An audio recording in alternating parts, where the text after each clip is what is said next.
जय हिंद साथियों, स्वागत है आपका हमारे YouTube चैनल मेंशन एकेडमी में। साथी मैं आपका साथी कांस्टेबल मनोज नेहरा आपके साथ। साथियों, बहुत से लोगों का मैसेज आ रहा था, कमेंट आ रहा था, इंस्टाग्राम पे भी आ रहा था और YouTube पे भी आ रहा था कि सर हमें ये बताइए कि राजस्थान पुलिस का जो रिजल्ट है वो फाइनल रिजल्ट जारी होने वाला है, तो हमें कौन कौन से डॉक्यूमेंट्स बनवाने हैं और मेडिकल में क्या प्रोसेस रहने वाले हैं। सबसे ज़्यादा मैसेज की बात करें तो मेडिकल के मैसेज की आ रही थी कि मेडिकल किस प्रकार से होता है, कि जब आपका मेडिकल हुआ था वो किस प्रकार से हुआ था, हमें ज़रूर बताइए।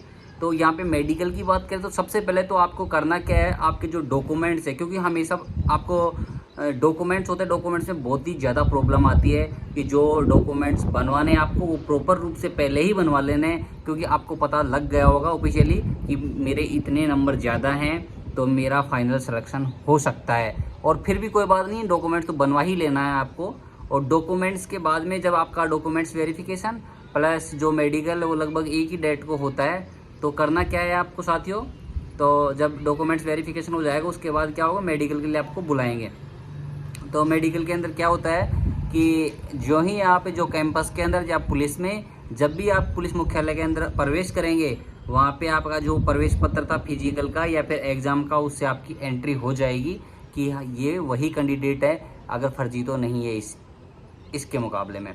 उसके बाद एक डॉक्टर की टीम का गठन किया जाता है, मतलब एक टीम का गठन किया जाता है, उसी के अकॉर्डिंग आपका मेडिकल होता है साथियों।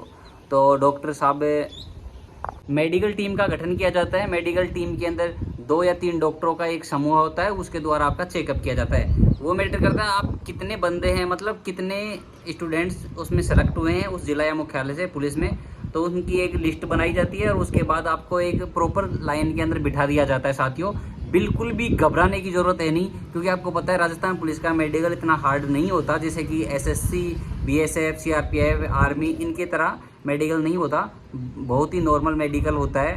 तो इतनी मतलब हार्ड नहीं होता, तो आपको बिल्कुल भी नहीं घबराना है। सबसे पहले वो आपका हॉस्पिटल के अंदर जो ईसीजी वगैरह, ब्लड टेस्ट वगैरह हो गया, नॉर्मल जो टेस्ट होते हैं वो करते हैं। उसके बाद आपको एक एक्सरा रूम होता है ना, एक्सरे मशीन आप जानते हैं, वहाँ पे लेके जाया जाता है, वहाँ पे आपका एक्सरा किया जाता है, एक्सरे की रिपोर्ट आती रहती है, तभी आपको लाइन में बिठा देते हैं। इस मतलब मेडिकल प्रोसेस होती है, उसमें सबसे हार्ड जो चेकअप होता है वो किस चीज़ का होता है मैं बता रहा हूँ साथियों।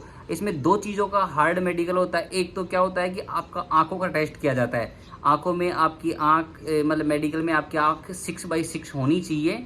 और जो सबसे बड़ी बात है, उसमें आपके कलर विजन साथियों नहीं होना चाहिए, क्योंकि देखने में आता है कलर विजन की बहुत ही बड़ी समस्या है, इसका कोई तोड़ नहीं है। कलर विजन तो बिल्कुल भी नहीं होना चाहिए। इसी के साथ आपकी एक टेस्ट होता है ईसीजी, इलेक्ट्रोकार्डियोग्राफी, अर्थात ईसीजी की जाती है। ईसीजी में भी ध्यान रखने वाली बात है। प्लस इसी के साथ आपका हाथ पाँव एकदम सही सलामत है, कहीं ना पहले कहीं एक्सीडेंट के अंदर आपके हाथ या पाँव में कोई रोड तो नहीं डली हुई है, या फिर आप हकलाते तो नहीं हैं, या फिर आपके शरीर पे कहीं कोई टैटू तो नहीं है, या कोई अंग विकृत तो नहीं है, नहीं होता, या कोई अंगुली कट जाती है किसी भी ट्रेजेडी वगैरह के अंदर। इन चीज़ों का बखूबी परीक्षण किया जाता है। और उसके बाद जब आपका लास्ट में पूरी प्रोसेस होने के बाद आपको रिजल्ट सुनाया जाता है कि कौन बंदा सेलेक्ट हुआ है।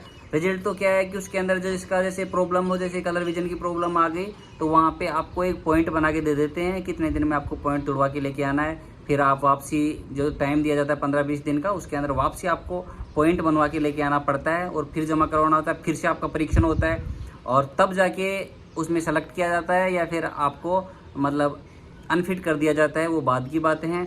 तो कुल मिला के ये प्रोसेस रहती है। लेकिन इसमें अप्रोक्सीमेट एवरेज बात करें हम मेडिकल की, तो साथियों इसमें घबराने की कोई बात है नहीं। राजस्थान पुलिस का मेडिकल बिल्कुल नॉर्मल होता है।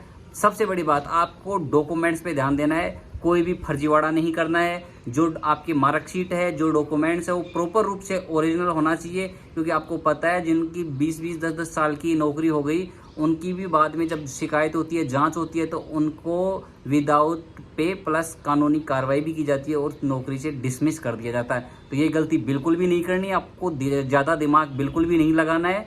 जो आपके ओरिजिनल डॉक्यूमेंट्स हैं उन्हीं का यूज करना है और फर्जीवाड़े से बचना है साथियों, सबसे बड़ी बात। और किसी भी जो आपसे पैसे मांगना चाहे कि मैं मेडिकल करवा दूंगा, कोई भी फर्जी आदमियों को किसी के बहकावे में बिल्कुल भी आने की ज़रूरत नहीं है, क्योंकि राजस्थान पुलिस डिपार्टमेंट एक ऐसा डिपार्टमेंट है जो आपको सपोर्ट करता है साथियों।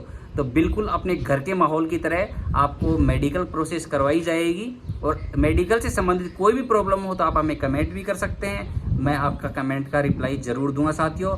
और इसी प्रकार से राजस्थान पुलिस या ऑल इंडिया किसी भी जॉब की अपडेट पाने के लिए आप हमारे चैनल को सब्सक्राइब भी कर सकते हैं, और मैं इंस्टाग्राम पे भी छोटे छोटे जॉब की अपडेट डालता रहता हूँ, वहाँ पे आप मुझे फॉलो कर सकते हैं। आज के लिए इतना ही, थैंक यू सो मच साथियों।